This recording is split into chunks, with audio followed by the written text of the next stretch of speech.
Hello. Okay, so we ordered pizza day before yesterday, and we did instruct them to not give us the box tent because it's single-use plastic. But guess what we ended up with the pizza? This. So it's a sachet of tomato ketchup. Well, it's just ketchup, right? So what's the big deal about it? Well, the thing is that one, we do have ketchup at home, and enough ketchup to last us about 2 months. So we do not really need this one. And the second thing is that the sachet used for this packaging cannot be recycled. So what happens to this sachet and to the hundreds and thousands of other sachets every day used for delivering food is that they just end up in the landfill and they're not recyclable. And so yeah, they're just incinerated or left there to stay forever. I also remember the time when, until a few years ago, we would gladly accept, all the freebies like the tomato ketchup and the seasoning and the pepper and, the tiny packets that would arrive with all the takeaway food. And thinking that, we would reuse it at some point in time, while making some dish at home. But that sometime never really happened. And end of the day, what would happen is that all of those sachets, a box full of sachets would just end up going to the maid, and the maid would gladly, take that home. That was not the point, but the point was that, why even take something that you're not going to really use, right? That also made me think about, how casually we tend to accept things, right, in our lives, in our everyday lives. And there's no right or wrong about it. It's just that I think we're not very aware of the kind of impact that it is having in our environment or on our environment. So that it'll be a nice idea to talk about the different kinds of packaging. And most of the packaging is made with plastic, as we know. And what that really means, is this plastic really recyclable? Is there a way to tell what plastic is recyclable and what is not? And as consumers, can we be a little more aware and guide that awareness to make decisions, buying decisions? So yeah, so today let's just look at the different kinds of plastic that we interact with on a daily basis at our homes, and then I'll leave it up to you what you want to do with that information. All right, so thanks to this exercise, I did a small audit of all the plastic that is there in the house, and just to look at the kind of plastic that I'm using at home, and it also tells me where I stand and what I need to do next. So happy to do this. Okay. All right. So essentially, any plastic that we see is made with resins, plastic resins, and these plastic resins are given a code, and this code is anywhere between 1 and 7. And you would find this code on most of the packaging as well. For example, if I have to look at this particular bottle, at the bottom of the bottle you would find a small triangle, and in that triangle there will be a number. So that number is the resin code for, and that essentially tells the kind of plastic resin that that bottle is made with. That also determines whether that particular plastic is recyclable or not. So if we have to look at codes 1 to 7, then codes 1 and 2 are recyclable, readily recyclable, and the most recyclable plastic. Number 3 through to number 5 are sometimes recyclable, but it's mostly dependent on the facility, the recycling facility, or the programs that are available to recycle that particular plastic. 6 and 7 are not recyclable at all. So I'll give you a few examples of what these are. So category 1 plastic is essentially your PET, your PET bottles, and so that's code 1.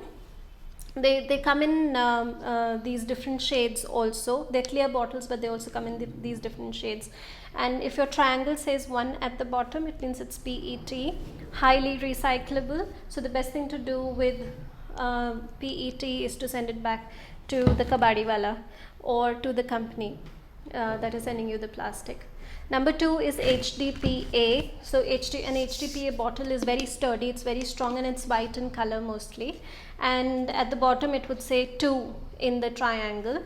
Highly recyclable, again very durable, very strong, and again just like the PET, send it back to the kabadiwala. Every part of HDPE is recyclable. Then the number 3 is your PVC. So all your the pipes that are made for the water pipes, the sanitation pipes, they're all made with PVC. In our household items, cling films are made with PVC. So you have to be very careful of where you're using the cling film. I hope you're not using it with hot food, right? Because we'll talk about how plastic, certain ingredients with which plastic is made can leach into the food products when they're hot. We'll talk about it later, but I hope you're not using grade 3 cling films at least with your hot food. So then we have category 4. So category 4 is called LDPE, which is your low density polyethylene material. So to say, so your garbage liners, your lumbers, or even I think your pouches, your freeze bag, your frozen food pouches are made with category 4 plastic. Mostly they are not recyclable. Then comes your category 5. So category 5 is essentially your battery chargers, then your hard plastic, which is used to make different items, and also your kitchenware, a lot of your tiffin boxes, and the takeaway tubs are made with the category 5 plastic. I have 2 examples here. So one is this box, which is, I won't take the name of the vendor, but yeah, it's a box that I had bought years ago. It's still in use. So this is one example of category 5. This is the other example of category 5, and it says here at the bottom over here 5 pp, and not recyclable again. I'm very sad. This one I knew that it's not recyclable, so I send it back to the vendor whenever I get it from him. But I was very disappointed to know that this particular box is not recyclable, and I can't do anything about it. It'll just sit in the environment forever, or I'll have to just keep using it and make sure that it doesn't get spoiled. I don't know how that will be possible, but yeah.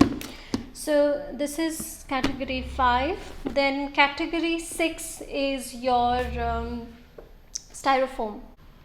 Then the last one is your category 7. So category 7 is everything else, right? And everything else meaning this is not solid plastic, but when several different kinds of plastics are brought together to make any kind of packaging, that's category 7.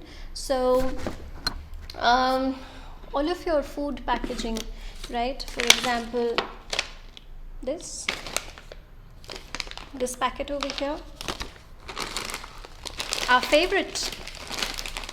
If you see here, it says 7 in the triangle, category 7. So yeah, most of your chips, biscuits, most of it is category 7 plastic, which means it cannot be recycled. There is no technology as of now. In the future, we don't know, but it cannot be recycled. Another thing about category 7 or any, in fact, even the cardboard boxes like these is category 7. So while it's made with paper, if you see, it's made with paper or cardboard, but all of this has a thin lining of plastic on the top, and that is what makes it great, category 7, and therefore it is not recyclable. So you have to be very careful when you're looking at the packaging and the categories. So at the outset it may look like it's degradable, it's made of paper, but if you look closely, if it has even a single line of film, plastic film on it, it is not recyclable. So another aspect about plastic is that it is said that we shouldn't be keeping hot food or water in plastic, and the reason is because plastic processing involves the use of two chemicals called BPA and phthalates. And BPA and phthalates are essentially used, from what I read, it is used to bring in more clarity in the plastic. However, research has also shown that 55% of these two chemicals leach into the products that are in the packaging. And these two chemicals are endocrine disruptors, and they kind of mimic the hormones in the human system, and that can be harmful. Also, they have been linked to breast cancer, and especially